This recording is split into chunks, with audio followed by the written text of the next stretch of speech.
officially Black Women's Month. So all you Susan B. Anthony assholes, to the back. Immediately. Rapid. All these diamonds on my body and they crystal clear. I make magic with these hundreds, watch them disappear. Big ol' raindrops up in my ear. If you gon' name drop, let's get it clear. Jessie Woo, VVS. I just turn the water on. Big ol' flex, shit you never saw before. These niggas chasing me like waterfalls. All right, y'all, before we get into this video, I just want to tell you that we are about to take our first woocation, okay? We're going to Colombia, Cartagena, okay? Voy a reír, voy a bailar, vivir mi vida, la, la, la, la.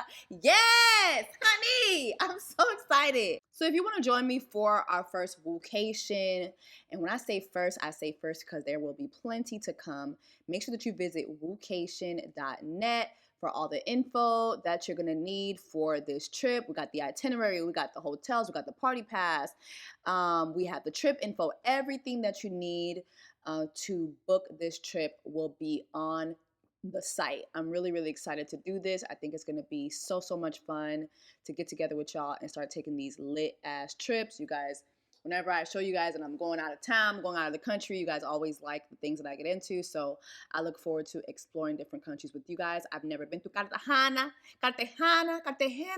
So the first time I go will be with y'all. So I'm so excited to. So make sure that you visit the site, and I look forward to seeing you there. What's up, guys? It's your sister. Welcome to Just a Couple Things. Welcome back to my channel. I am Jessie Woo. For those of you guys who are new here, make sure that you subscribe so you can join the Black Women's Tribe. And for those of you guys who are already a sister, and those of you guys who are men, I get that sometimes. Like, damn girl, it's men that watch you too. Okay, all right. So those of you guys who are my brothers, make sure that you're liking, that you're sharing, that you're leaving a comment, and make sure that you're subscribed as well. All right, so I thought it would be fitting to kick off Black Women's Month by speaking on Reesa Teesa. But before I do that, I definitely want to remind y'all to check out RELEM. RELEM.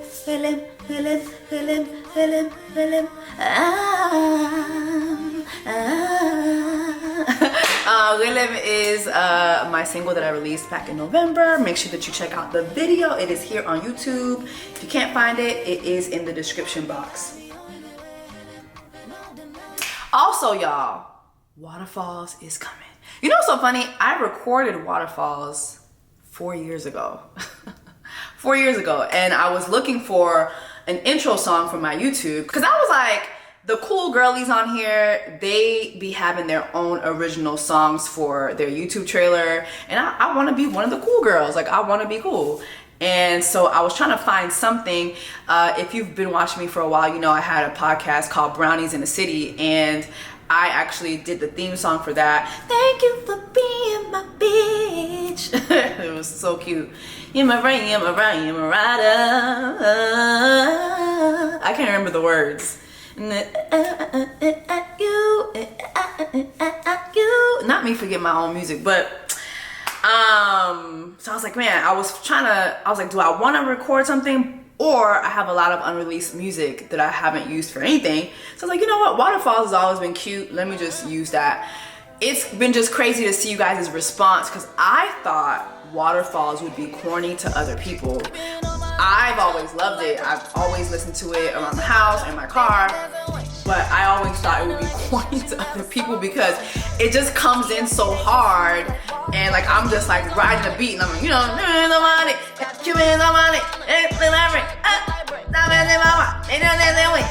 that is all I go, that's a no. I'm stunting on these hoes when I wanna get like me. I always thought that people would think that was corny. So just seeing you guys actually like it, I'm like, okay, cool. So I did reach out to SK, who produced the song, and he said, yeah, we should release it soon. So I'm actually gonna put together a visual for it. It's not something too extravagant, but something that I can release by the end of the month. So just give me some patience there. But I did play a longer version of it in my last video. So if you go to the video before this one, you could hear the longer version. And the reason why I did that was because I did want to read you guys' feedback, and you guys did exactly what I wanted, which was tell me what you thought about it. So yeah, so it's gonna come out. What else? I'm shooting 2 movies this month, so be patient with me. I might be a little slow this month, so be patient with me. Y'all do know I got a job, right? I do got a job, so you know. Like, I know y'all be forgetting it at work, but I actually do have a job. But you know, I'm gonna have Dish Nation and also the 2 movies that I'm filming this month. Also, what else? And then next month, I plan on going to Nigeria.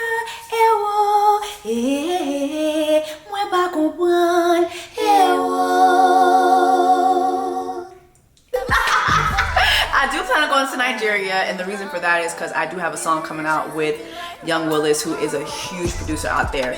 The song, like, if you like waterfalls, and if you like when I bring Caribbean flair, but this particular song, like, we're taking our time, we're really like gonna build it. It's funny because Willis and I talked about possibly forming a group. And so I'm really looking forward to doing that. I would love to just explore something else on the other side of the world, and you know, just get involved over there too. So I'm really looking forward to that. So anyway, those are the all right, let's get into Reesa Teesa. I know I'm late. I'm like 3 weeks late. Reesa Teesa's story. Wow. Thinking about just the fact that this woman created the first blockbuster of TikTok. A Black woman did that. And she did this during Black Women's Black History Month, okay? And now we're in Black Women's Month, and we're still talking about it, but she created the first TikTok blockbuster with over 37 million views. This is a woman who did this on an app that is famous for short form videos. TikTok has actually been encouraging or trying to get creators to create long form content for at least the last 2 years. And, you know, not many creators are able to do long form content and keep everybody's attention on TikTok, you know, which is why like YouTube to me is still superior. YouTube is the best paying app. And people, when they click on a YouTube video, they are planning on just paying attention for a minute. TikTok, not so much. TikTok is just, you know, you're doom scrolling for a minute. And so, yeah, for her to be able to do this on that platform without a following, with her big back, and I'm going to get into that, but for a big backer with no following, and no endorsements, no brand deals, to be able to grasp the attention of the entire world for 500 minutes.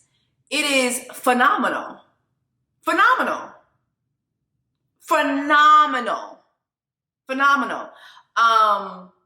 She did release a video last week that, I was shocked by this video, but she did say that she was talking about her pay on the app and that she was having issues with getting paid, and here's what she had to say. The stories about the amount of money that I've made on TikTok with this whole Who the Fuck Did I Marry series is wildly inaccurate. And I'm gonna tell you guys why. So when I started the series, I was not yet in the creator fund. I didn't get approved for it until like midway into the series, right? So all the videos I did beforehand weren't even counted for the creator fund. And then it's only counted based off of the eligible views. So if you do the math, it's not that much. But here's the kicker. Guess who got suspended out of the creator fund? Yep. I got suspended because I had multiple violations, because I had re-uploaded some of the videos in the series, and you can't do that. So for the next 30 days, I am not making any money from the videos. I am merely making these videos from the heart. So I am suspended. But the good news is, in my mind, I have an idea for like a series of videos. It will not be 50 parts, but just something that I can document and talk to you guys about, and again, upload it all at once. So I was going to do it sooner rather than later, but now that I'm suspended, I'm gonna just wait out my 30 days. But I'm gonna do my 30 days like a woman, and then I'll be back at submitting all kinds of videos and you name it, playlist, all kinds of stuff. But so for the people who think I've made 80 something thousand, 100,000, 300,000, I am so sorry to disappoint you, but the actual number is nowhere near. I am not quitting my day job. In the meantime, it's going to be me, Stella, this amazing candle, and some Netflix. You all enjoy your Saturday evening wherever you are. Bye. The fact that this woman was suspended from the Creator Fund, and mind you, she thought to join it halfway through telling this story. And so she's still not going to be paid what she should be paid. But also too, like I said earlier, TikTok, the way to make real money on TikTok is through brand partnerships. So TikTok will pay you, but TikTok doesn't pay like YouTube pays. Facebook and Instagram don't pay well anymore either. YouTube is still like the platform that pays for long form content. And I'm just thinking, if this woman had started out maybe doing the first 2 parts on TikTok and then said, you know what, I'm gonna do the rest of the parts on YouTube, and did like 50 10-minute videos on YouTube, do you know how much money this girl would have racked in? She would have racked in at least $200,000 at the very least. At the very least. At the very least, she could have got $200,000. At the very least, with 50 videos. She did this all in under a month. Like, she could have definitely gotten that. So I'm sad to hear that she is not making, that much money from her story. And then apparently too, I did see something flying around about BMW, someone said something about how like BMW kind of used her content to promote something, but never reached out to her to do anything with her. Because remember, the BMW played a huge factor in this story. The BMW that Legion was going to buy her that she never got, so apparently BMW hasn't reached out. Has Stella Rosa Black reached out to our sister? Where is her Stella Rosa Black deal? Where is her Stella Rosa Black deal? She mentioned them in the first video. Like, what is going on? So yeah, the fact that she's not making the money that she should be making is criminal, because she literally broke TikTok, broke the internet, was viral, was trending on Twitter for days on end, and is still trending because more people are discovering her story. More and more people are discovering it. And so the fact that she hasn't made any real money from that, I think is criminal. Criminal.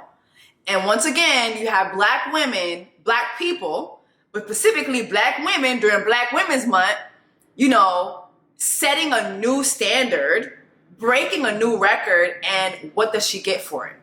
You know what she gets? She gets called a big backer by Charlamagne the God.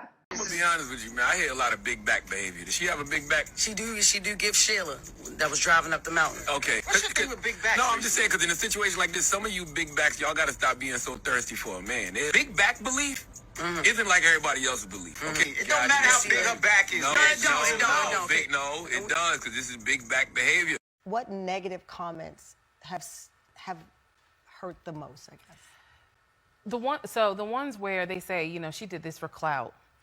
This is not the way to get clout, because you are literally opening up yourself, and again, you're being vulnerable. Those hurt. The ones that talk about the fact, and I know people have seen this, she does not look like what a VP would date. And it was a woman, it was a TikTok creator who was talking about my looks. And then there was a person, a very famous personality that called me a big back, talking about my weight. And so it's things like that that I'm like, Jesus, you know, I can already admit I'm self-conscious, you know, as a heavier woman. I feel like how I look should not dictate whether or not I deserve what I want. So that was disappointing, and it was hurtful, especially the one that was the more famous personality.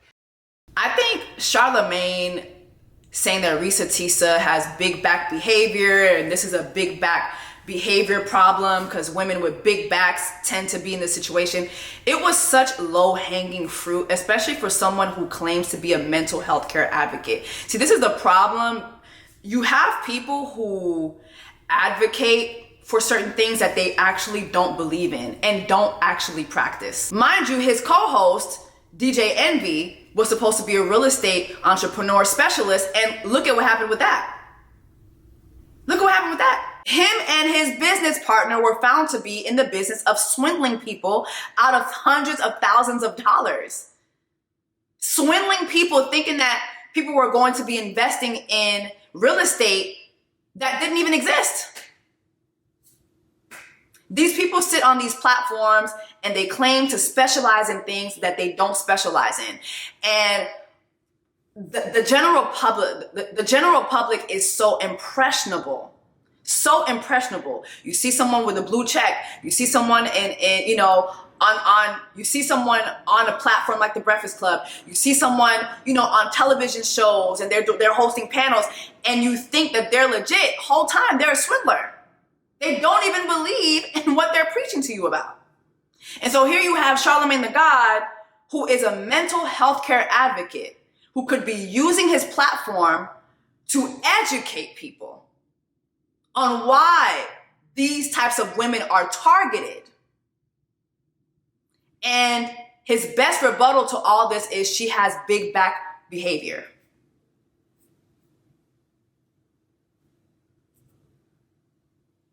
That was his thoughts. That's what he regurgitated. It's so dumb. First of all, it's hurtful.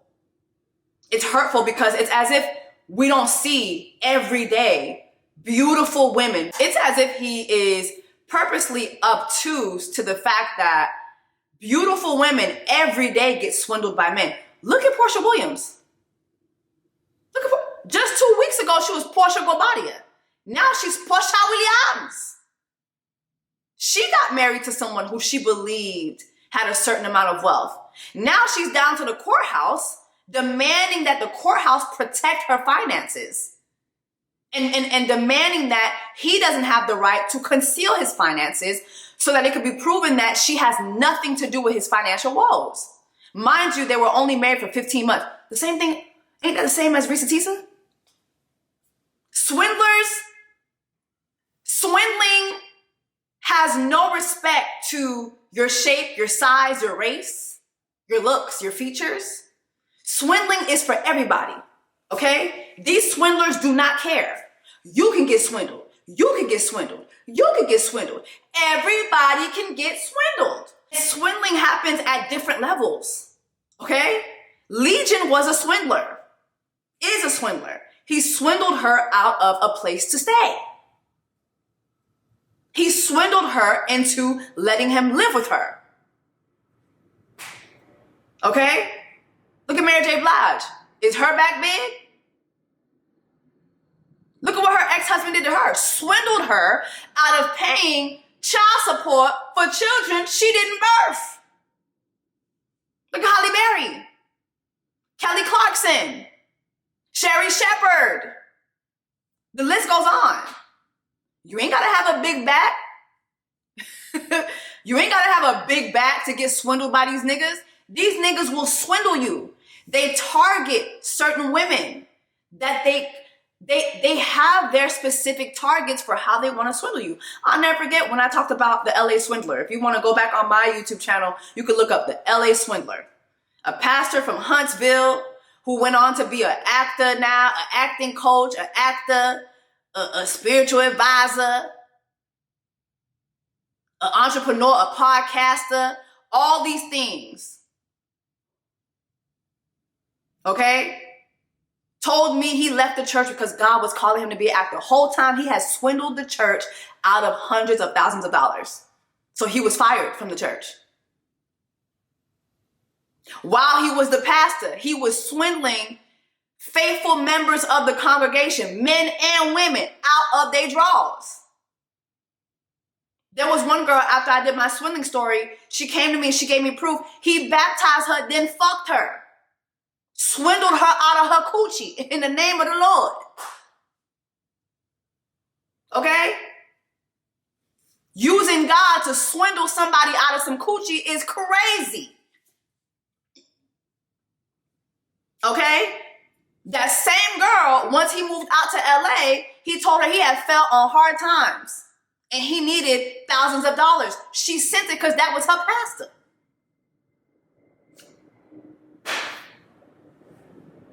When I did my swindler story, there were so many women who came forward and told me so many things, showed me so many screenshots.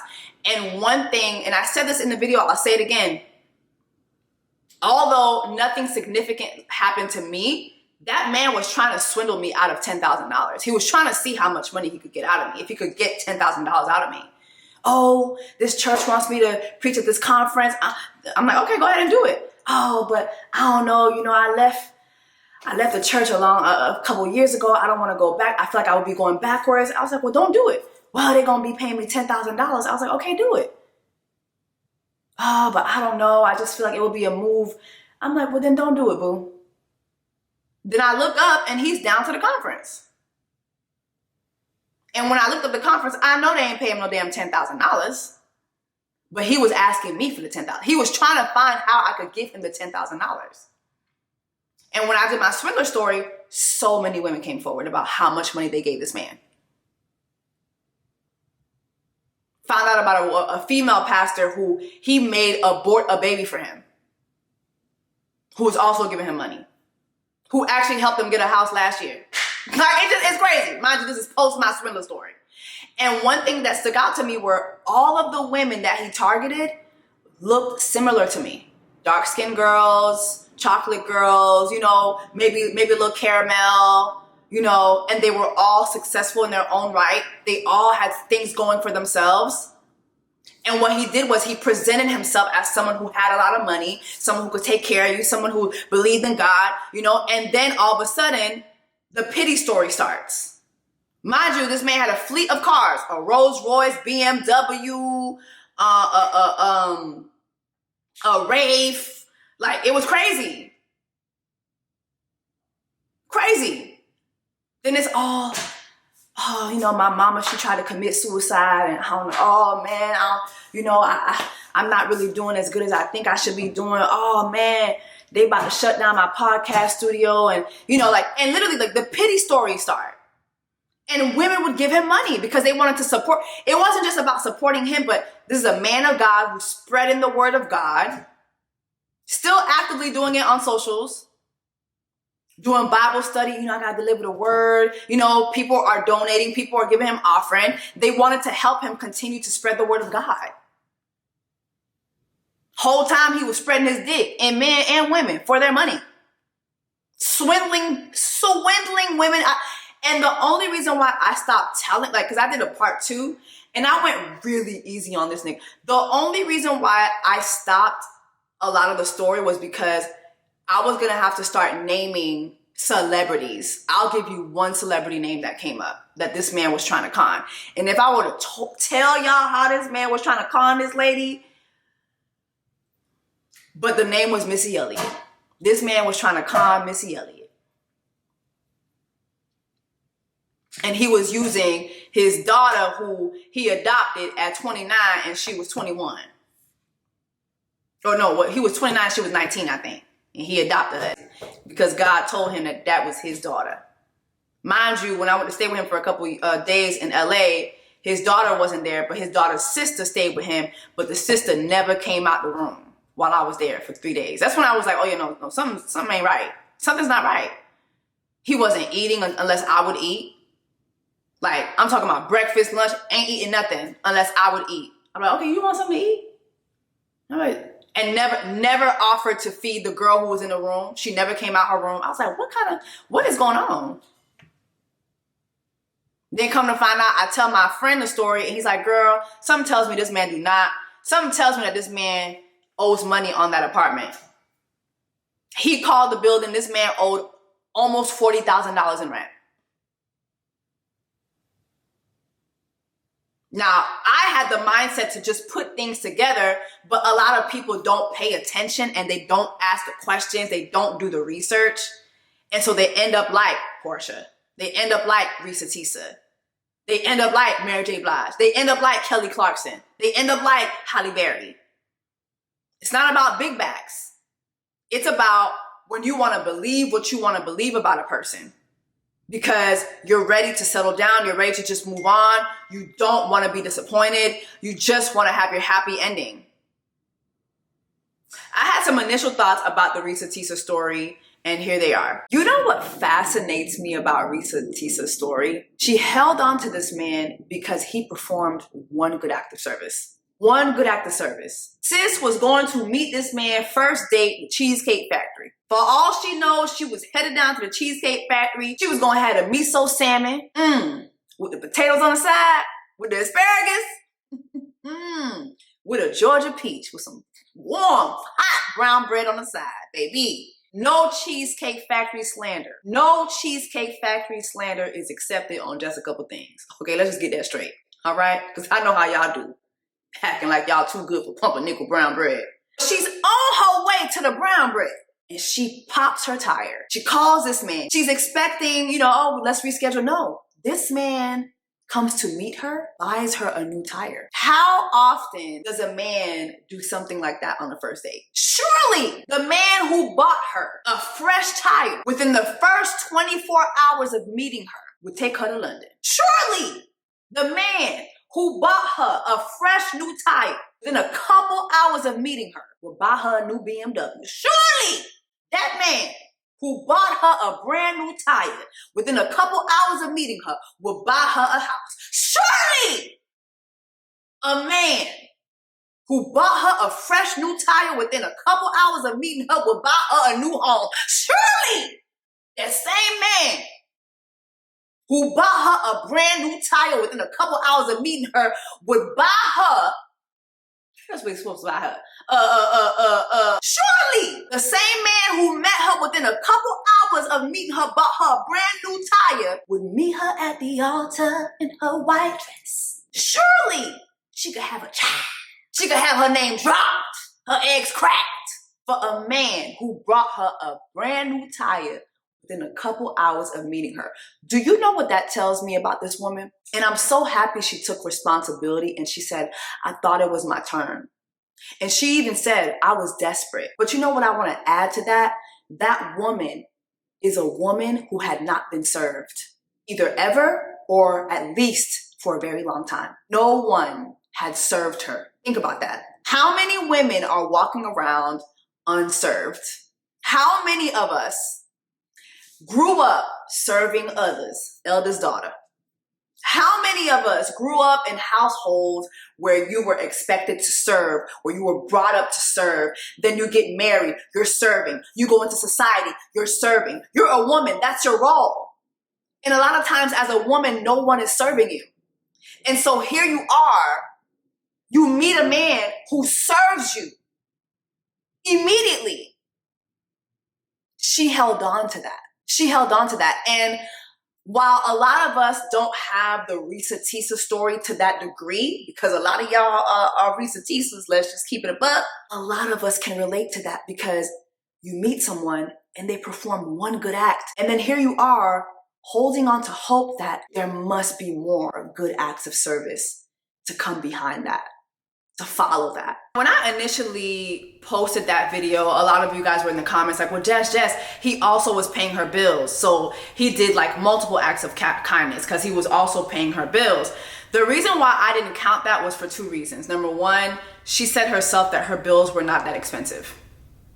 Number two, he was paying her bills so that he could live there. Remember, He moved out of the condo that he was at, or whatever, the loft that he moved out of that place and moved in with her within 2 weeks. So he was paying her bills. Really, he was paying his bills so he could live there. Who knows? Because she said she never gave us an answer on what happened to his place. So who knows whose house he was living at? He was probably living at the last girl's house, and she probably was kicking his ass out. So he had to find a place to stay quickly.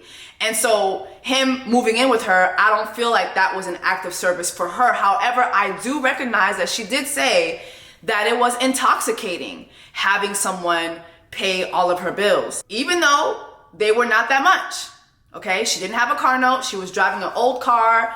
You know, so I'm assuming maybe like her bills probably came up to what, like $2,300 a month, maybe, you know? From what she made it seem like her bills were not high at all.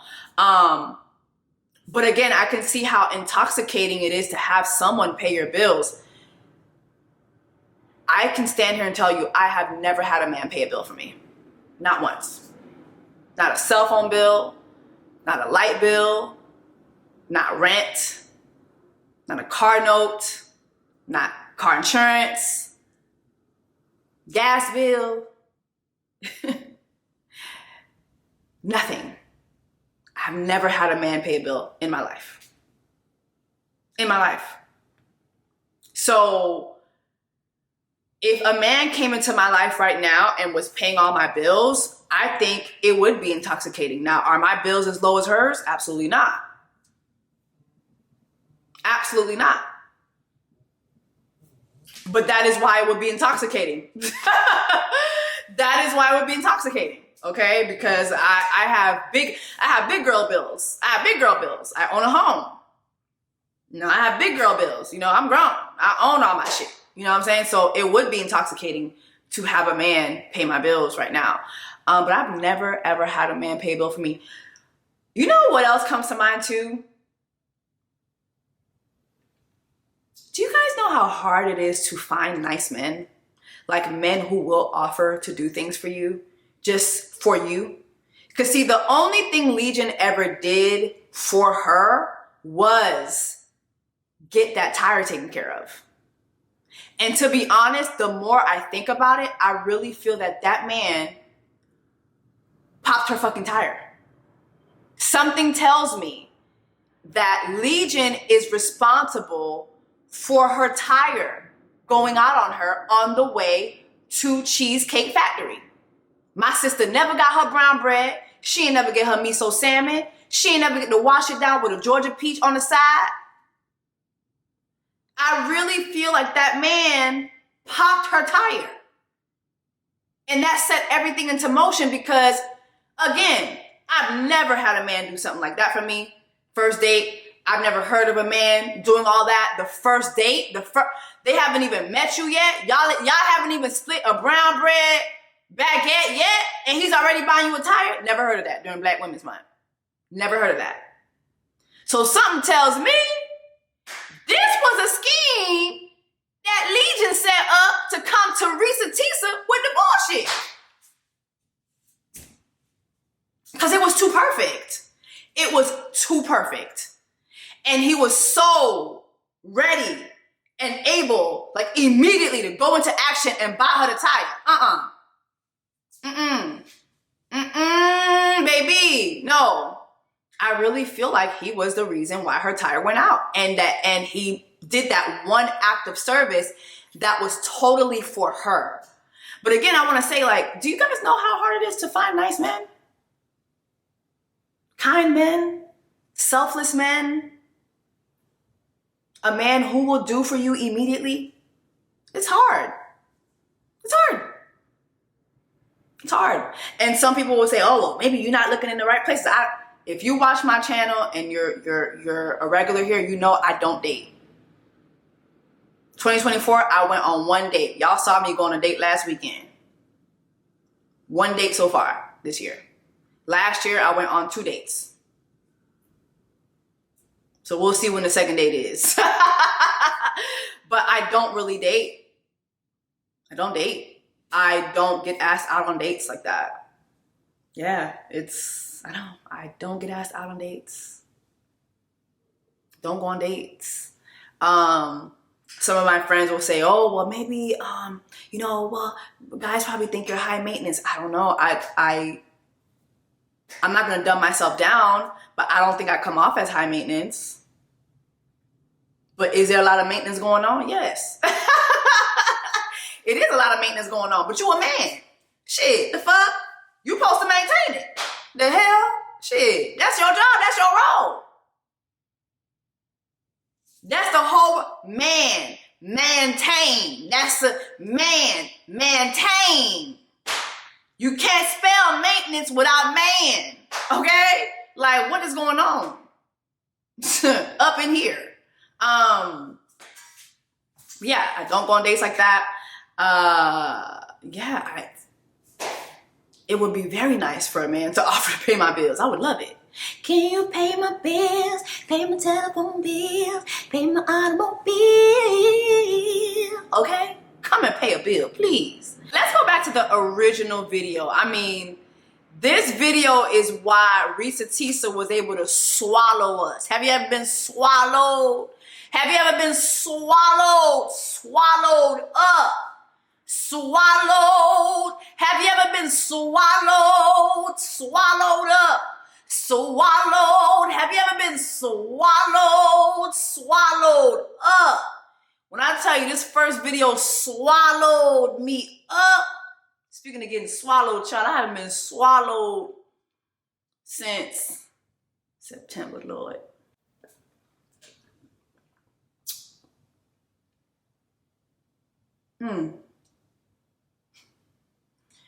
Lord, that man was swallowing me up, Lord. I know. I'm sorry, God. You know my heart. I know. I know I ain't married. I know I'm not supposed to be getting swallowed up. I know.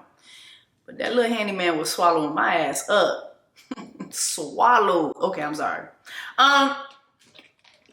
Let's go back to the original video. Okay, so things that my pathologically lying ex-husband lied about. Backstory. I'm gonna try to get as much of this as I can into this video, because I hate when people say follow for part 2, but I'm gonna try. All right, backstory number 1. We met in March of 2020. Georgia got shut down, locked down 2.5 weeks later. We got married January of 2021, and we were divorced August of 2021. So keep in mind that this story is spanning March of 2020 until about June of 2021, because I kicked him out the house on his birthday. So we met online, Facebook dating and Hinge. I will never do online dating again, but that is where I met him. My tire blew on 285 just before Boulder Crest on my way to our first date. Clearly that was a sign. I didn't listen. But my tire blew, and he met me at a gas station. We were supposed to be meeting at Cheesecake Factory, but because the tire blew, he met me at a gas station, fixed my tire, then took me to go get another tire, paid for it. And I just thought, oh my God, this is the beginning of a beautiful romantic story. Boy, was I wrong. So, things he lied about. Every morning he would get on the phone with his brother. We'll call his brother John. He would get on the phone with John, and he would be like, hey, babe, John said good morning. And I'm in the bathroom doing my hair because I still had to go to work at this time. And so I would just say, hey, John, call out, hey, John. And, he would relay back and forth what I said to John, what John said to me. I never actually talked to John on the phone. And so he would be like, I can't wait for COVID to be over. Me and my girl, we're going to come see y'all. I can't wait for Auntie to meet her. Side note, his parents are deceased, excuse me. So he was like, I can't wait for you guys to meet her. Like, I know I'm gonna marry her. I know it. He said everything I wanted to hear. Love bombing 101. This man wrote the book. So he talked to his brother every day. He talked to his friends every day in front of me. He would be on the phone laughing, cutting up, cracking jokes, telling them, hey, she said, hey, just having conversation, like a normal conversation. I didn't think anything of it. It wasn't until he got kicked out of my house in June of 2021 that I found out Every single phone call was made up. He was never on the phone. I don't know. Those of you who are watching, you're probably like, there's no way. Listen to what I'm saying. Everything I'm telling you can be verified. Every single phone call he ever had was made up. The phone calls where he called to pay his car off, made up. The phone call to the realtor when we were looking at houses, made up. The phone call to the bank for them to release the money for the house that he signed his name for, made up. Every phone call was made up. His brother, every day, he and his brother had not spoken since 2015 when his mother died. I found that out later on. He made up every phone call. He had no friends, but yet every phone call would be my friend this, my friend that. The second lie, his job. He told me when I first met him out the gate that he was a VP at his company. He had been transferred from California to Georgia, and he was in the process of, getting himself settled. He was looking to buy a house. His job was VP of a major condiment company. I won't say the name because I don't want to get sued. But he said that his job was VP at that company. It is fair to note he paid every bill. He paid all the bills. He gave me spending money. Like, even though we were quarantined, locked down in my little townhouse, again, this story was always he's trying to buy a house. So when we got together, it was we need to buy a house together. Like, this is forever. We're going to have a family. Let's go ahead and find a house. So the lie is that he was a VP at his company. And he maintained that lie every day. Truth is, he was a temp. He called me from work all the time. I may have to make a different video to explain how he was able to lie with the work stuff. So he would call me and he would pretend to reprimand employees who couldn't see that he had a Bluetooth thing in his ear. He would pretend to reprimand them in front of me. He would pretend to take phone calls from the company president who needed his help on something. He forged emails that he showed me from the company president asking him, we need to get this up and running. We need to do this project. We need to do that. It is scary how brilliant he was and how much energy he put into the lie. But he was a temp. He was a temp forklift driver. There's nothing wrong with a forklift driver. But he was pretending to be a VP. Third lie, housing. He told me he was looking to buy a house. We got together and we started looking at houses. I found a beautiful 5-bedroom, 6-bath house in Smyrna, Georgia that was gorgeous. It was brand new construction build. And I love the house. The house was listed for $699,000. He showed me paperwork from Chase Bank saying that he was approved for a mortgage for $750,000. Yeah. I watched as he put in an all-cash offer on this $699,000 house. I watched him sign his name to a legally binding document for an all-cash offer. The reason why the house fell through was because the builder did not want to finish the basement. We were requesting that the basement get finished. He did not want to, so he declined our offer and took the offer of another couple who didn't need the basement finished. That's the only reason why that house fell through.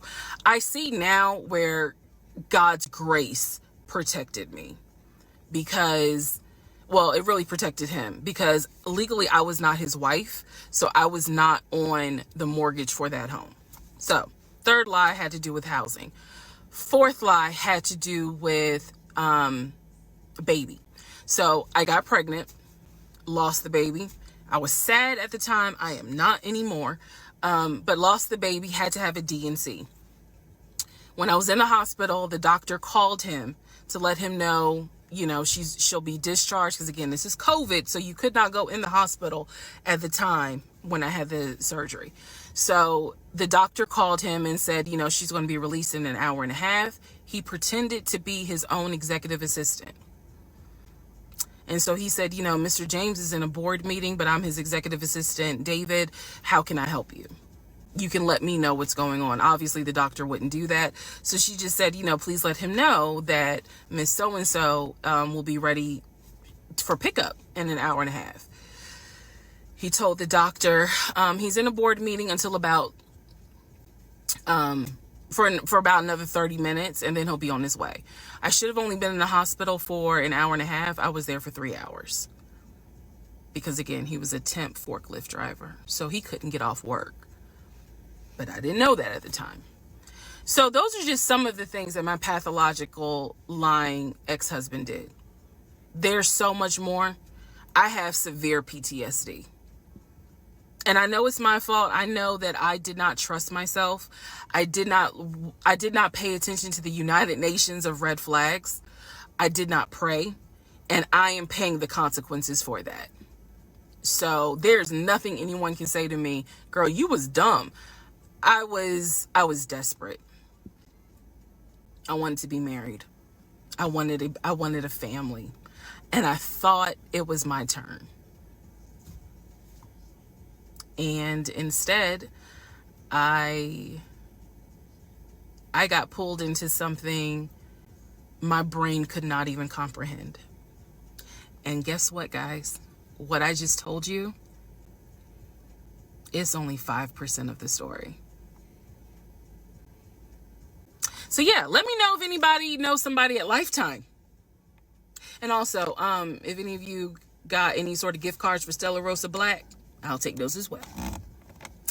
First of all, I want to say, I think one of the things that made Reesa Teesa's storytelling captivating, you felt like she was talking to you. You know, side note, you know, okay, now I'm telling you this, put a pin in it for later, girl. Okay, now, and then what had happened was my car had broke down just before Boulder Street.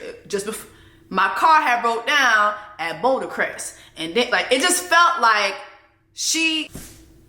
not my damn light going out, the hell? It was all right now. Now remember, I'm telling you this part right now is going to tie into 39, part 39 going to tie into why part 27 will tie into this. And remember, I'm telling you this, but remember that for later on when I go into part 2, because in part 2 I had said, and that's how part 14 came along. Like, it just was like, okay, girl, okay, I'm keeping up.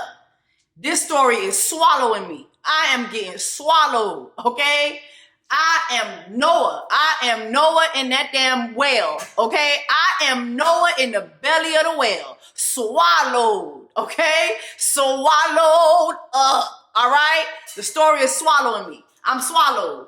I'm swallowed. The continents are meeting. The parts are meeting. Everything is connecting. It was such a good story.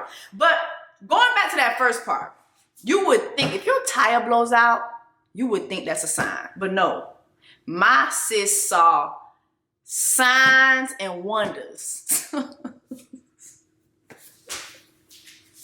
Okay? My sis said, I'm legally blind to the signs. Okay? I don't give a fuck. All right? And I know good and damn well, once that man bought that damn tire for her and fixed that tire for her, she was calling up everybody. Well, you know what? Never mind. I don't know if she was calling up everybody, because throughout the story, she did say she kept a lot of things to herself. But if that was me, I would have damn sure been calling my friend. Son of God, girl. First day, he bought me a tire, bitch. He bought me a tire, bitch. Exactly. Because how many niggas is buying tires the first day? First date, bought me a whole new tire. A whole new tire. A whole new tire, bitch. Yes. Okay? A bitch feel like she riding a magic carpet in this hole. All right? That would have been my ass. Okay? That would have been me. All right? I'm Reesa Teesa. I would have been Reesa Teesa to that damn tire. Okay? But not this bad. But then she also talks about how he was a VP at a continent company. And she didn't want to tell us about the continent company because she didn't want to get sued. Then she was just saying a whole bunch of shit. How he was on the phone and she found out 15 months after marrying him that all those phone calls was fake. So the people need to know, girl, you need to elaborate on that. Because how the fuck is this man talking to people for 15 months? 15 months, this man is kicking. Hey, my brother said he can't wait to meet you. Yeah. She getting her hair done right now. Yeah, Yeah. Boy, you wild. That's crazy. Yeah. Oh, man. Oh, that's crazy. For real? This man was doing that for 15 months? 15 months, Reesa? And when did you come to realize that? Because the thing is, like, when you listen to the story, when she breaks it down throughout the 50 parts, she realizes that after she's made the decision to almost kick him out, it's like close to that point, probably like 2 months before she decided to finally kick him out. How does somebody do that? You gotta explain how that level of stupidity works. But again, she explained she was desperate and she thought it was her turn. She really wanted this to be her turn. The man love bombed her. The man was on the phone telling his, people who she thought were his family members, telling family members, I'm gonna marry her. She the one, and like, I mean, if you're dating somebody and things are going well and, you hear him tell his family members, I'm gonna marry her. Yeah, that will strike a chord. It's the insufficient fuck. Well, we don't know that yet. But it's the house that was $600,000 that she wanted to get, that he made a cash offer on. He showed her proof of funds in his account. She watched him sign agreements. To the house. And the only reason why the house fell through is because the owners of the house did not want to fix their basement. And so there was another couple who was like, we'll take the house. We'll fix the basement ourselves.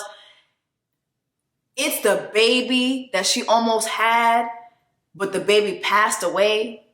God deleted that baby. I'm so sorry. I know some of y'all don't want to hear that, but God will delete a baby.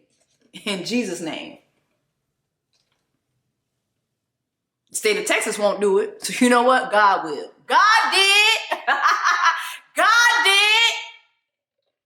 And we praise the Lord for that. Because, girl, that man would have been terrorizing you and that baby. It's the fact that she was in the hospital for hours. And this man was faking like he had an assistant, telling the assistant that, he in a meeting. Like, what is like, girl, what? How did things get that far? How does desperation get that far? Like, I understand desperation, but damn, like, it's what's next after desperation? Is it delusion? Is it just plain insanity? Is it that y'all both crazy? Because there's no way. There's no way. When you hear the story unfold, there's just no fucking way. This girl is so well spoken and so poised. What was going on with you? Like, this can't just be desperation, bro. This is beyond. Here are some parts of the story to me that I thought were freaking crazy. I don't give a damn if we are in a panoramic. I'm not moving in with nobody within 2 weeks. Were y'all doing that during the panoramic? At the time, I was living in Jersey and I was literally right across from New York City. I could see Lady Liberty from my window. New York was the epicenter of the pandemic. So we were under strict lockdown. I didn't see people for weeks on end. And I had family in Jersey and New York. I didn't see people for weeks on end. We were really following the rules. I had family members who were elderly. We didn't want them to die from the virus. So I was living alone at the time. It was a very lonely time for me. And there were times when I did think about, doing a little creep and get so I creep. Yeah. I was thinking about getting my little TLC on. But I was like, I'm not trying to die over no dick. The fuck? Imagine me dead after some dick. No. Imagine me being free, trusting you totally. Finally, I can. Imagine me. I don't know why that came to me after I just was talking about dick. I'm sorry, God. I'm sorry. But, you know what I'm saying? I wasn't finna be dying for no damn dick. No. So I went through the whole panoramic dickless. Well, actually, no, because I did 2020, late 2020. Was it late 2020? I did go to St. Lucia. I did go down to the Lucia. I did get some dick. Yeah, I did. You know what? Cut the cameras. But yeah, y'all was moving in with people within 2 weeks. If you or somebody you know was moving up with somebody within 2 weeks or at least or a month in the panoramic, please drop down in the comments and let me know. Y'all was doing that? Y'all wasn't scared of dying? Well, you know what? This was Atlanta too. Atlanta was crazy because I moved down to Atlanta October 2020, and I'll never forget going to the club with a mask on and everybody was like, girl, what the fuck? This is Atlanta. Mask off, bitch.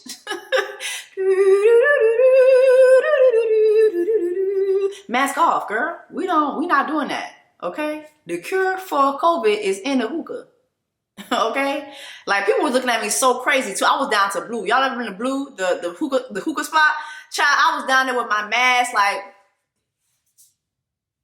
and when I tell you, it's like, you ever go somewhere and you feel so embarrassed, you kind of hear the music scratch stop, like,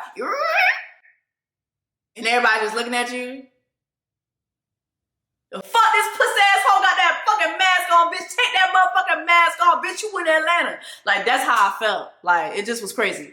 But anyway, what else? The houses the realtor told her he didn't put oh my God. It was the homes, bitch. How many homes did this man take Reesa Teesa to go visit? It was like 60 homes. What the fuck?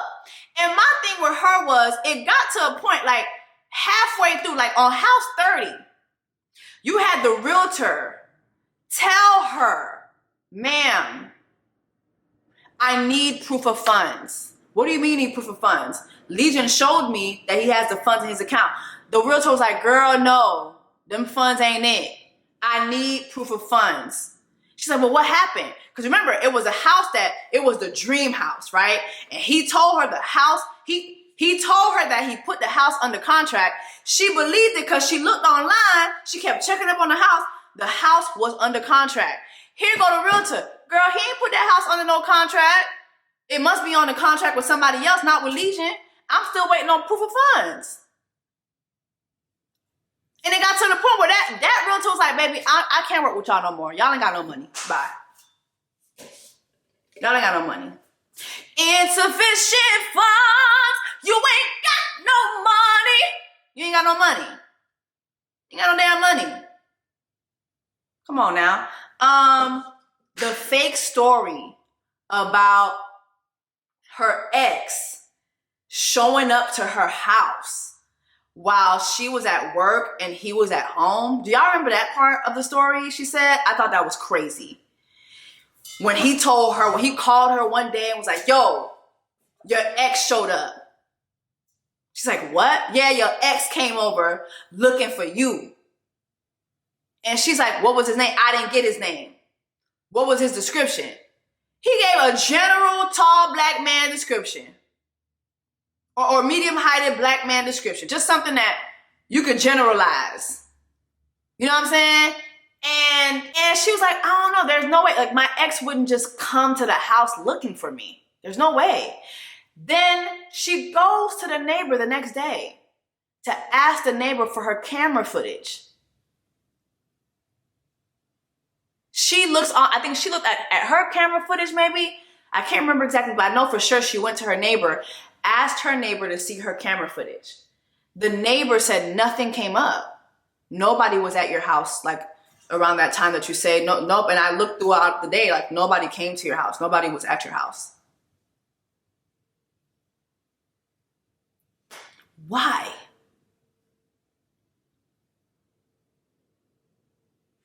It was part 26 when she had to, I believe, get a new job or something like that. And I think by then they had been married, which is crazy to me.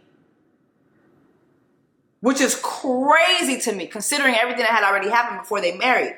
But it was Her job, asking for a background check, I believe, on her spouse as well. Some jobs do ask that. And she ran her social because on a marriage license, back then she was already suspecting things. So she ran that social, nothing came up. And so she felt like, okay, nothing's coming up. He's good.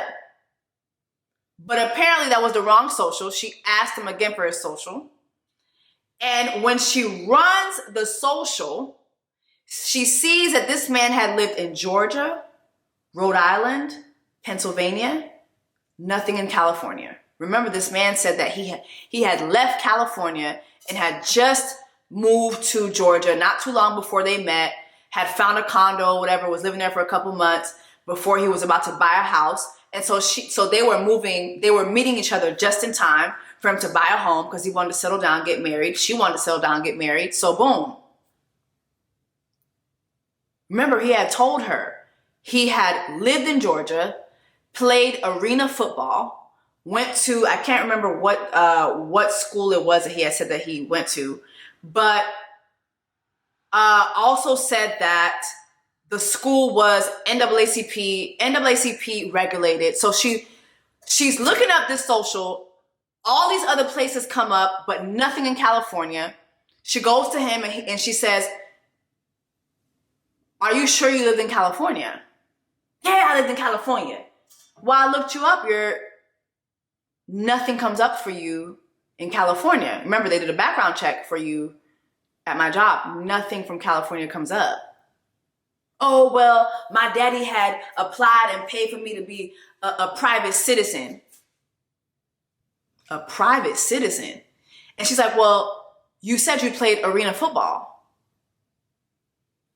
Nothing comes up for you in arena football. Remember, he had a whole knee injury and everything. Nothing comes up for you in arena football. Oh, remember the private citizenship? That's not how that works. She's like, I don't know much about football, but if you are on a football team's roster, they are going to list your name. Oh no, I was a private citizen. The fact that she didn't leave him then, because as she's telling the story, I'm just like, girl, you weren't scared that you were laying with like a fugitive maybe? You weren't scared that you were laying down with a serial killer because he was giving you some spending money? And I know the spending money wasn't that great because Reesa Teesa never mentioned that this VP of a continent company ever took her out to somewhere fancy to eat. He ain't never take you to Port Calvin's. He never took you to Hal's, STK. No, y'all was down to Texas. Y'all was down to the Longhorn. Y'all down to the Cheesecake Factory. The VP of a continent company. The VP of a big continent company is taking you to Cheesecake Factory on your first day. That ain't signal nothing to you? That you might be laying up with a war criminal? I don't know. Like, y'all don't be scared of these niggas? Y'all don't be scared of these niggas? What was the other thing she said? She said that he started getting a lot of pain from his football injury. So much so that, he would say he was going to the doctor. She had a demand that she would go to the doctor with him. And he kept, swindling his way out of that shit. Like, girl, you ain't, Girl.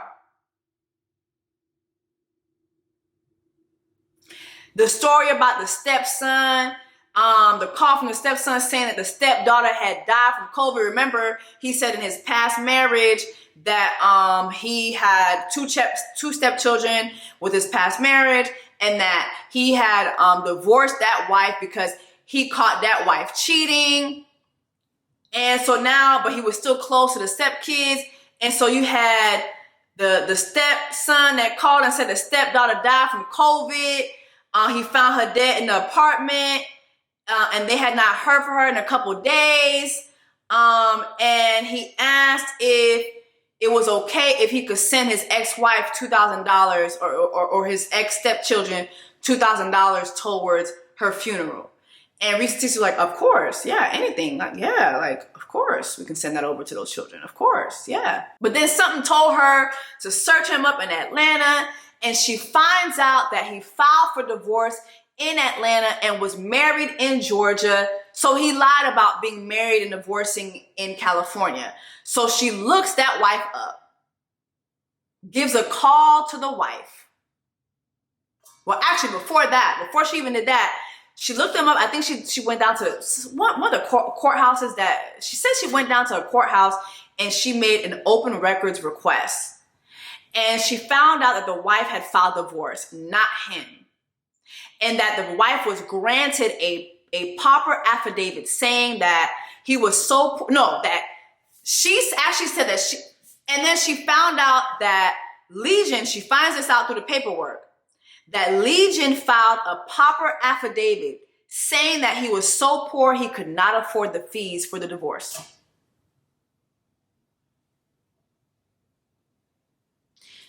In part 27, she says she saw that Legion was served at the grocery store for his divorce.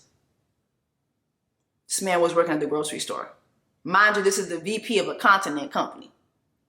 Which continent company is it? Because the continents ain't meeting. The continents ain't meeting. You can't be the VP of a continent company, but you can't afford your divorce fees, and you getting served down to a grocery store, but you the VP of a continent company. I'm sorry, the VP of a condiment company? Well, shit, you know what, baby? We're gonna get to the Legion videos later on, but based on them videos I saw, yeah, he was working at a continent company. He was definitely working at a continent company. He was the VP of a continent company.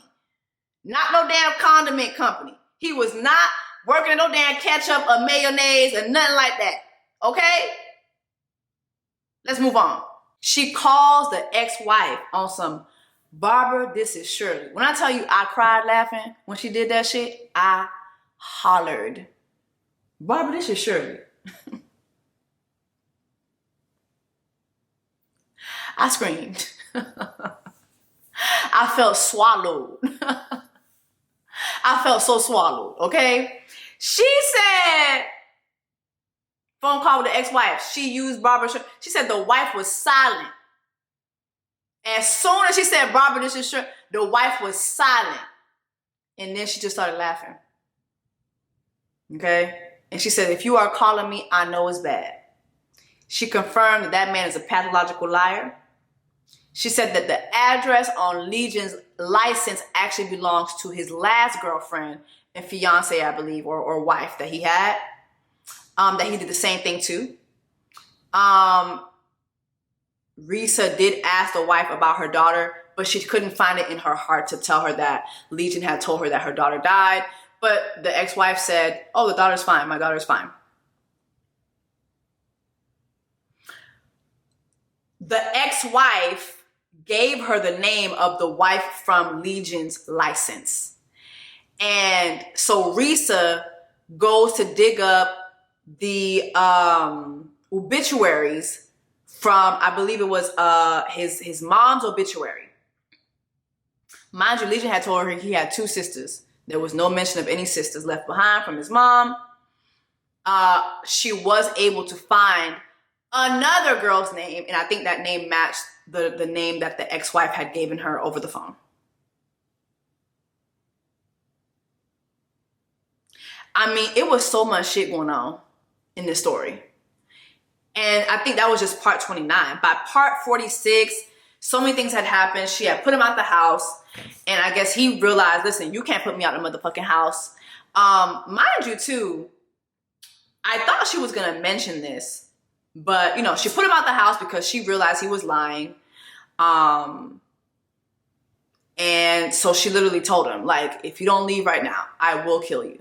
And you had his aunt on the phone saying, come home, I'll give you money. So the aunt, when she said that, I'm like, oh my God, not the aunt knowing. The aunt knows that he ain't got no damn money. And that he's a fucking liar. He's a swindler. And then you had her mom saying, listen, I can't protect you from my daughter. If I were you, I'd leave. But then you had him a couple days later saying, I'm coming back. You can't kick me out. I thought she was going to mention this. Y'all, squatting rules, squatting laws are real. Also, when someone has been living at your house, I believe for more than 30 days or 90 days, depending on the state, correct me if I'm wrong, and they're receiving mail, they're receiving things in the mail, you can't just kick them out of your house. You actually have to go through the court system and evict them. I'll never forget getting into an argument with my mama, and she was like, get out of my house. I want you out of my house. That lady called the police on me. My mama called the police on me. Police show up, and they was like, man, we can't just kick your daughter out. Why? She's gone. I was over 18 at the time. But they're like, yeah, girl, we can't kick your daughter out like that. You have to go evict her. And, you know, there's a lot of things that go into that, homelessness. You know, they're trying to prevent homelessness, but also, like, as a person, like, you do have your rights. And if you've been living in a place, there is a streamline of steps that have to be taken to get you out of that place. You can't just kick somebody out if you feel like it. So I remember listening to her story thinking, girl, you can't just tell him to leave. Like, you can tell him to leave, but he ain't got to leave.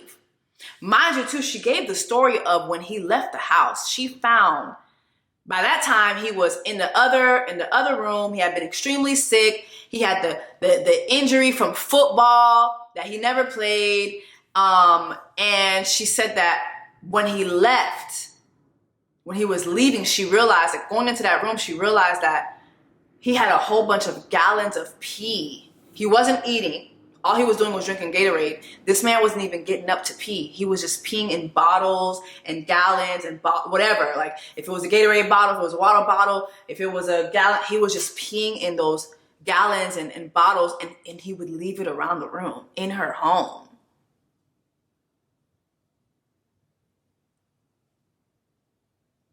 My God.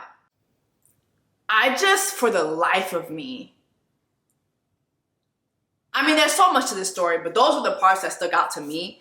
And then, of course, her getting in contact with his family members and finding out that nobody fucks with him. Nobody, like, none of his family members fucked with him. And the whole VP of a continent company was actually his brother's story. Remember the story even of him lying about having a company car, and he would have to drive to the company car. The company car was parked at the continent company, and one time they drove past the continent company building, and he was like, oh, do you want to take a tour? She's like, oh, I would love to. But then it was the weekend. He called the security guard. The security guard wasn't there, and his badge didn't work on the weekend, so they couldn't take a tour of the continent company.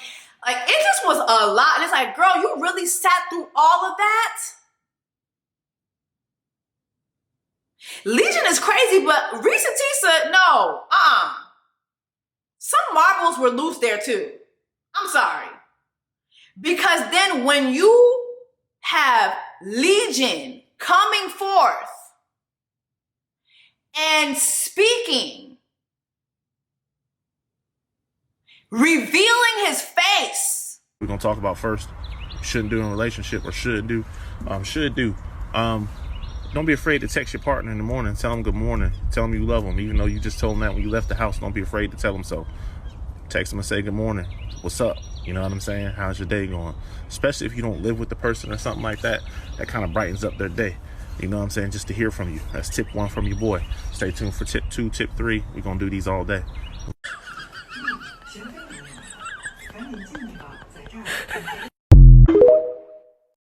Mind you, this is how he looks this is how he looked when he was with Reesa Teesa, y'all. Like, you really mean to tell me, girl, that you was looking at this man and believing that he was the VP of a continent company? You knew good and damn well that man was not VP and nothing. Nothing. You knew it, girl. Like, can we be for real for a moment? Whew, Lord. Now, Reesa, I say this with all the grace. I say this with all the grace during Black Women's Month. I was with you until I saw what this man looks like. I was with you until I saw what this man looked like. And before y'all come for me and say, oh, well, what does a senior VP at a continent company look like? Don't come at me with that bullshit, because y'all the same ones calling her a big back. And there were people in her comments telling her, why do you think the senior VP at a continent company would want to be with you? I'm sorry, condiment company. Looking at his face, he look like he worked at a continent company. Okay? What do a VP at a continent company would want to be? Why would he want to date you? No, y'all need to be worried about what the fuck does she see in this man? This makes no sense to me. I was with you till I saw what he looked like. Then he responded in his own video. Reesa Teesa, ex-wife, who straight line to y'all. It's sad because it's completely false. And we went to marriage counseling, didn't work, and we broke up. But my message to her is, please stop lying to these people, and you can tell them the real reason I left you. You cheated. I caught you in the house with Bradley, and we went to marriage counseling, didn't work, and we broke up. Okay, you dead ass lying, and not you giving us the same excuse that you gave Reesa for why you left the wife in California, who was actually the wife from Atlanta, whose daughter didn't die from COVID. Not you giving us the same lying ass excuse. But where Reesa really lost me is where more videos came out of this man speaking. People say closure ain't something they need, but it actually is something you need. You have to have it. And some of y'all breaking up for the wrong reason. So really think about that before you just start, throwing everything out the window, because finding that special person is hard in this world today. So think about that before you just start running your mouth. A friend of mine got some great news. He's moving up. All the way up. Maybe you should just leave it alone. Everything ain't your business all the time about everybody. Every detail of their personal life when you first meet is not your business. It takes time and years to get to know somebody that way sometimes. Please allow the process to be the process, and don't try to just dive in, because what you can do is end up putting your foot in your mouth and looking real stupid at the end of the day for saying something, making a comment about something you don't even know. This is the man that was able to swindle his way into your home? No. Not Legion having legions. What is going on with his face? And I hate to say this, but did he have the AIDS? What is that? He looks like he has legions growing on his body. And then remember the whole knee thing and him peeing in bottles. Girl, this was the man that was able to swindle you into believing that he was the VP at a continent company. Reesa, girl. Reesa, girl. This is the man that was able to convince you that he was the senior VP at a continent company. Hey, c'est pas vrai. Monty Wabai. It's gotta be two legions. This can't be it. And then you have the ex-wife coming out. So this is the ex-wife that she had spoke to, and she was giving this long soliloquy about what she went through, but she didn't really tell us what she went through, but she told us she went through a lot and that she's okay. I have healed. And with this situation being brought back to me, it's like cutting me back open with a dagger, because I was already healed up. The Band-Aid had been left. I've gotten married. I'm happy. Been good, right? But this man is a pathological liar. He gave up all types of promises, but to the cars and houses, just like Reesa. But guess what? None of that ever came to pass. She said, if you want to sign up for my healing course, here go the link. Bitch, we ain't signed up for your damn healing course. All of y'all are crazy, to be honest. All of y'all are crazy.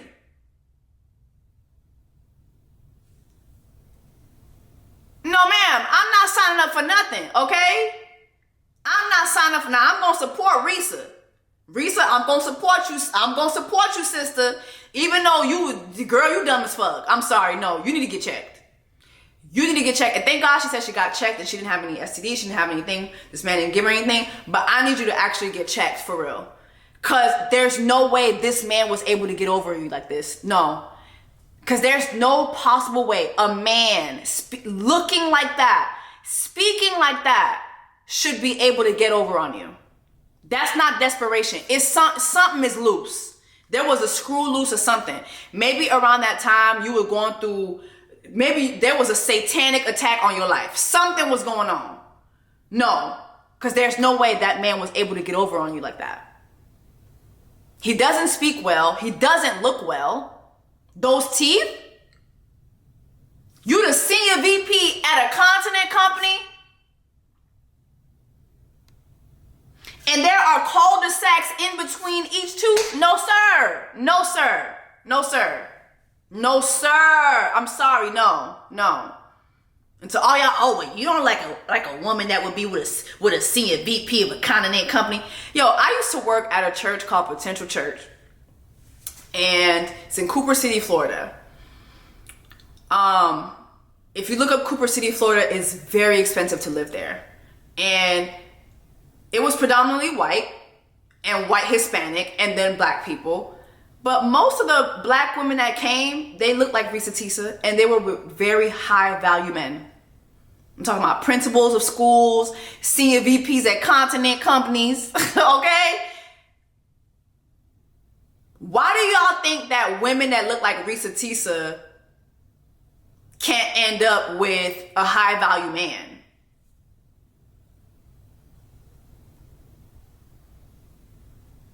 I see Reesa Teesas every day.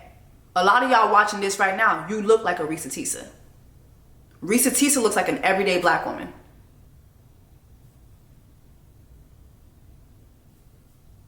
Okay?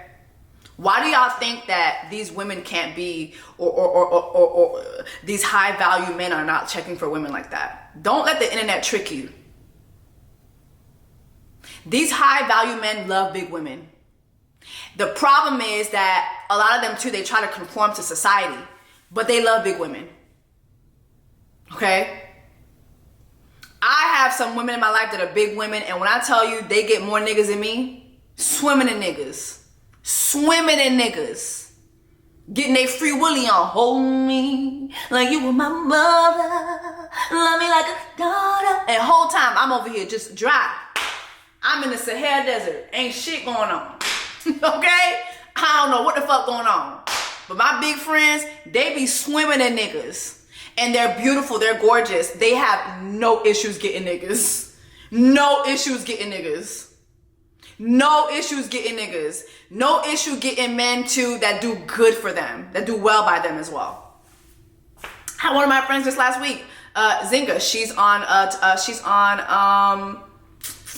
Fatima. Her man put together a glorious birthday for her. He was her photographer too. Like went over and beyond for her. Why do y'all think big women can't pull high value men? And I thought that online especially, you all are pushing hypergamy. Hypergamy. As a woman, you should be with a man who makes this. As a woman, you should be with a man who could do that. As a woman, you should be with a man who can take care of you. She was doing that. She was following that. So is it that hypergamy is for us all? Or is it for non-big backers? So let me get the rules straight. So hypergamy isn't for dark-skinned women. Hypergamy isn't for big back women. Who else? Who else? Y'all don't think that women that look like your mothers, your aunts, your cousins, your grandmothers, you don't think that they deserve hypergamous relationships? You don't think that they deserve to be taken care of because they have big backs?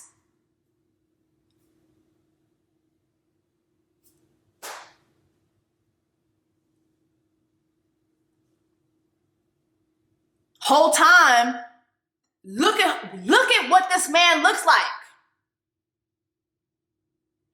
And I can guarantee you, he's getting a lot of grace, and he has because women kept letting him in. A woman could not do this. A woman who looked like him could not do this. Misogyny is always gonna win. Patriarchy's always gonna win.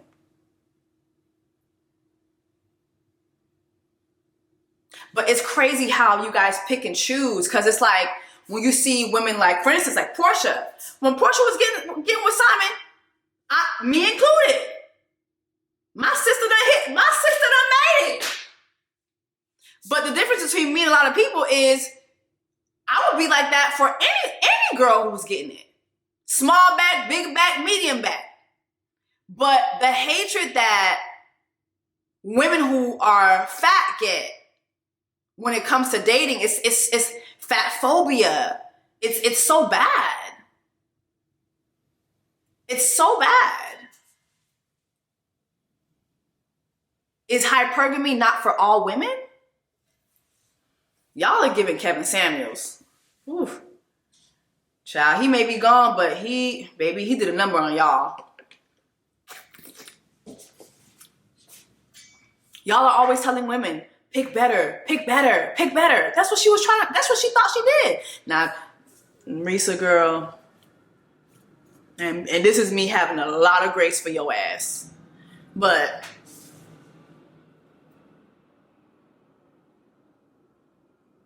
anyway, I felt the Reesa Teesa story, it triggered me a lot. I've never been a Reesa Teesa to this degree. But I have been lied to. I told you guys about the LA scammer. I feel like even if when you look at cases like the Tinder swindler, you know, swindling, it comes in so many shapes and sizes. There are people who use God to swindle you out of money. There are people who use money to swindle you out of money. It was Legion still putting up his Chase. Did you guys see the Chase thing? When he put up the Chase acceptance, the wording on there was wrong. Punctuation was wrong. It's like, Reesa, you didn't read that? You didn't read that? All so this man could come live with you. He had no plans for you. No plans. You know, I was listening to somebody somewhere. I don't know if I read this or I heard it somewhere. I wish I could remember, but they said, true hypergamy is when a man comes into your life, not only doing things for you, but setting you up to do better for yourself. When you look carefully at Reesa Teesa and Legion, he never did anything for her. Paying her bills, he did that for him so that he could have a roof over his head. He never did anything for her. So that's why even like somebody paying your bills, it's like, you know what? I would be very impressed if somebody paid my bills and they weren't living with me. That would really impress me. Because you're doing that for me. You're not doing that just because you're coming here, you're living here. No, you're doing that for me. You're solely making sure that my lights are on and that I have a roof over my head. And not saying that, you know, of course, like if I get married, you know, if and when I get married and he's paying all the bills, of course, that would be great. But that's what a man's supposed to do. But let a man start paying my bills right now. Like I live in my home, I'm on my own and he pays my bills. That would amaze me. But he never did anything for her but paid the bills because he was living there and take her down to the Longhorn and Texas Roadhouse. And kept having her go to BMW, Audi, all of these high-end car places, and having her get into cars over and over again, and having her mesmerized by just the thought of him taking the time out to help her go test drive cars. That girl was so used to nobody looking at her, nobody serving her in her life as a woman. Because that's what women do. We're always serving everybody. Seldom do you really meet a man that comes into your life and starts serving you immediately. If it's the thought that counts were a person, it would be Reesa Teesa. For her, it was just thoughts and vibes. It's the thought that counts. He's thinking of us buying a home. He's thinking of taking me to London. He's thinking of, you know, getting me a BMW. Whole time his passport, he didn't have a passport, girl. Yeah, I could never get Reesa Teesa like this. Like, no. Like, I've had a couple things happen to me. The one time a guy got money out of me, it was because he was supposed to pay me back. I had given him money before for us to go on a trip. No, I didn't give him money. I had paid for the trip. He gave me the money. Then I was supposed to go on another trip with him, and he didn't give me the money that time. That's the only time I've ever got financially from a man, and that will never happen again. Ever happen again. But a man coming to live with me, no. No, girl. No.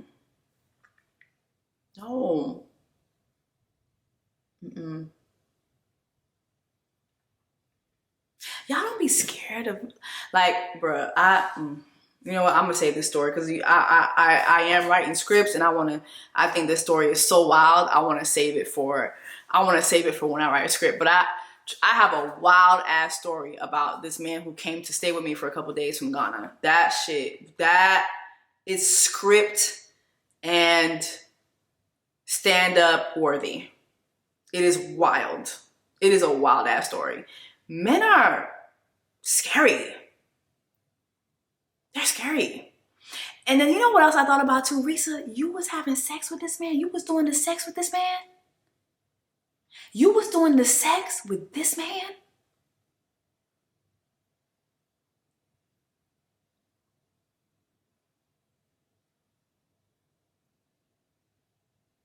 My sister was down bad. I can't. I have so many thoughts. I don't know. Drop down in the comments. Let me know what you guys thought about the whole Reesa Teesa thing. But, you know, it's going to be interesting to see where she ends up. Towards the end of, you know, the series, she did a TikTok just saying, you know, where she hopes to be, where she hopes to go from now. And she's learned the lessons that she's learned. And, you know, it was like, I cried at the end. It was so good. Part 50. Who the fuck did I marry? So, the aftermath. There are some realizations I had to come to after the divorce and everything had passed. One, Legion never loved me. He never loved me.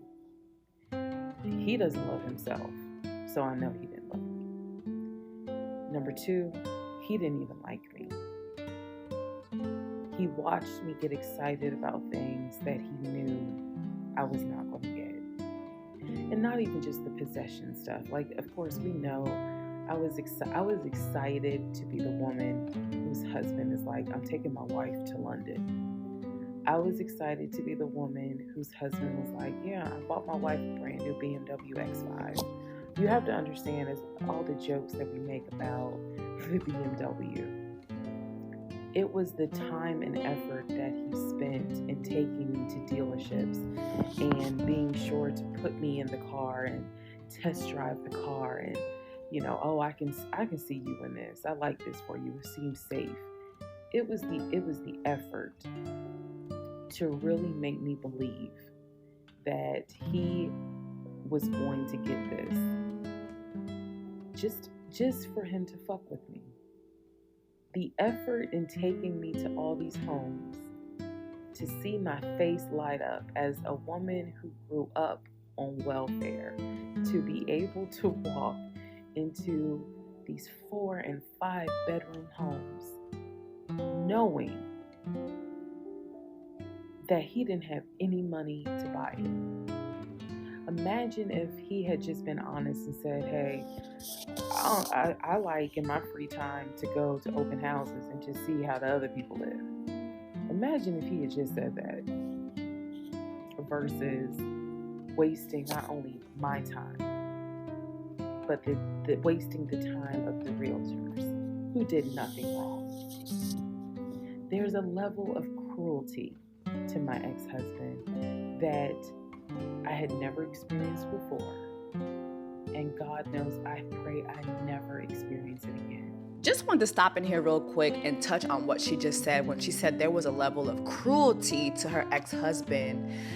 I want to second that. I know that in her story, when she spoke to his family members, they did say that, you know, they had tried to put him on medication, that I believe they said he was he's a schizophrenic and something else, that he had, you know, he was diagnosed with a lot of, with several disorders.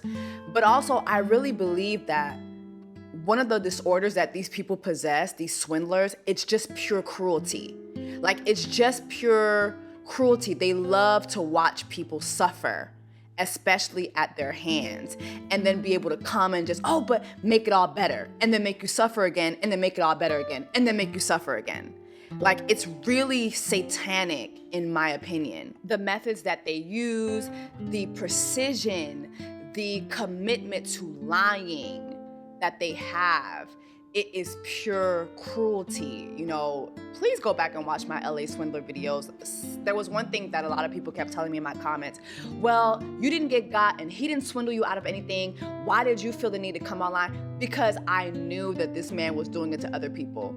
Somebody with that level of cruelty, they will go to no end. I knew. And the minute I spoke, so many women came to me and told me all the cruelty that there was one girl who came forward and told me this man gave her herpes. One of the women was a woman that he baptized, and another woman was a woman that he met, I believe, in Huntsville, but she was now living in Atlanta. 2 women actually came to me and told me this. So this man knew he was spreading this disease knowingly, like, while spreading the word of God and using people to spread the word of God, like asking people for money to help him spread the word of God. Like, the level of cruelty you have to do that. And then look at these girls. No, I don't have her. No, I didn't do this. No, I didn't. Like, and then make those girls out to be crazy. Like, it's insane. It is insane. The cruelty that these people that swindle folks in this manner have. It is satanic. Satanic. That's the word that comes to mind when I think of him. He is cruel. And it wasn't just me. He did it to the ex-wife. So, do I trust? No. I trust the people who were in my life before him. If we were friends or if we were in a relationship or whatever and I knew you before him, I trust you explicitly. But if you're somebody I just met, I don't trust you. I don't. There's no point in me getting on here and saying and making it seem like, oh, I'm so strong, I'm so brave. I struggle big time. Because on one hand, I want to like someone. On the other hand, I'm immediately thinking, what if it's a repeat? And I'm going to be honest with y'all, I can't go through that again. I can't. Every single thing in our relationship was a lie. It took me a while to realize every single day this man lied to me. Every single day he lied to me. Every conversation he had was a lie. I will never know how much he lied to me. I'll never know. I've made my peace with it. I will never know how deep it really truly goes. I only know what I experienced, and I only know what God allowed me to see. But I'm willing to bet that there's a lot I still don't know. When people say, oh, you dodged a bullet, like you just, and I've read a lot of the comments on this, and people have sent me a lot of the comments. And so I need to make one thing very clear. I am fully aware I dodged a bullet. I am so grateful to my God that I did not have that man's child. I'm sorry if that offends some of you, but it's the truth. I'm grateful that we didn't buy a house and that I'm not financially tied to him in any way, shape, or form. But I am also grateful for the fact that there are things about my ex-husband that I discovered in terms of how he is when it comes to other women. And I'm grateful that God has kept me and protected me. That's all I'm saying. So when I started out making this series and I made the decision to tell my story, my motive was I just want to help one person.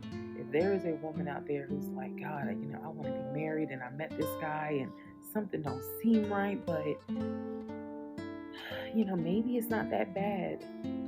My advice is, honey, just go ahead and do your research, because I can honestly tell you, being single sucks, okay?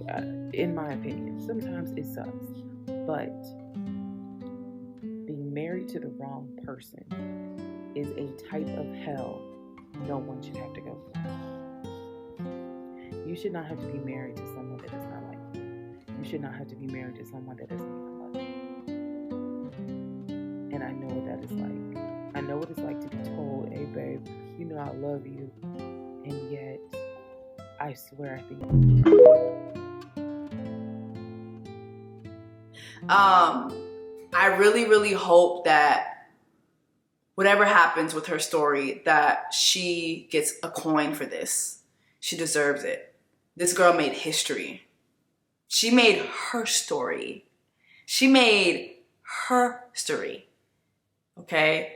And I hope that she really gets everything she deserves for it. But anyway, drop down in the comments. Let me know your thoughts. And I'll see you guys in the next video. Take care. All these diamonds on my body and they crystal clear. I make magic with these hundreds, watch them disappear. Big ol' raindrops up in my ear. If you gon' name drop, let's get it clear. Jessie Woo,